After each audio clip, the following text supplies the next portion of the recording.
నెల world IVF day కారణం వల్ల IUI అండ్ IVF మనం HCIVFలో చాలా తక్కువ ధరకి EMI ఆప్షన్స్ తోటి అందిస్తున్నాము. పార్టీ మారిన ఎమ్మెల్యేల అనర్హత విషయంలో న్యాయపరమైన చర్యలు తీసుకునేందుకు బీఆర్ఎస్ ప్రయత్నాలు ముమ్మరం చేసింది. ఢిల్లీలో న్యాయ పోరాటం చేయనున్నారు బీఆర్ఎస్ నేతలు.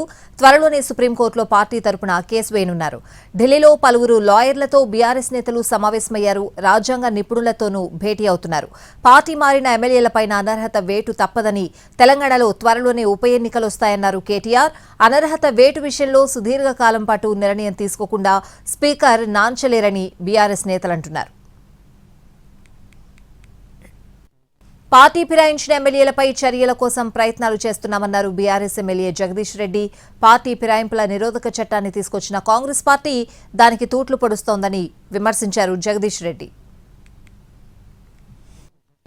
పార్టీ ఫిరాయింపుల నిరోధక చట్టం ఏదైతుందో దానికి వాళ్ళే తూట్లు పొడిచి ఏ రకంగా చేస్తున్నారో, ఒక రాష్ట్రంలో ఒక తిరిగా ఇంకొక రాష్ట్రంలో ఇంకో తిరిగి ఎట్లా ప్రవర్తిస్తున్నారో వాటన్నిటికి సంబంధించి కూడా ఒకవైపు ప్రజల్లో ఎండగడతా ఉన్నాం, ఇంకోవైపు న్యాయపరంగా మాకు న్యాయం దక్కాల్సిన అవసరం ఉంది. కాబట్టి దాని కొరకు కూడా సుప్రీంకోర్టును కూడా ఆశ్రయిస్తా ఉన్నాం. సుప్రీంకోర్టు ద్వారా కూడా మేము అక్కడ ప్రతి రాష్ట్రంలో హైకోర్టు నుంచి జడ్జిమెంట్ అనుకూలంగా వస్తుందని అనుకుంటున్నాం. ఎందుకంటే అక్కడ హైకోర్టులు కూడా వేరే వచ్చి మాట్లాడినారు కాబట్టి వారితో దానికి సంబంధించిన మిగతా విషయాలను కూడా మాట్లాడడం కొరకు ఢిల్లీకి రావడం జరిగింది. అందరినీ కూడా న్యాయ కోవిధులు సంప్రదిస్తాం.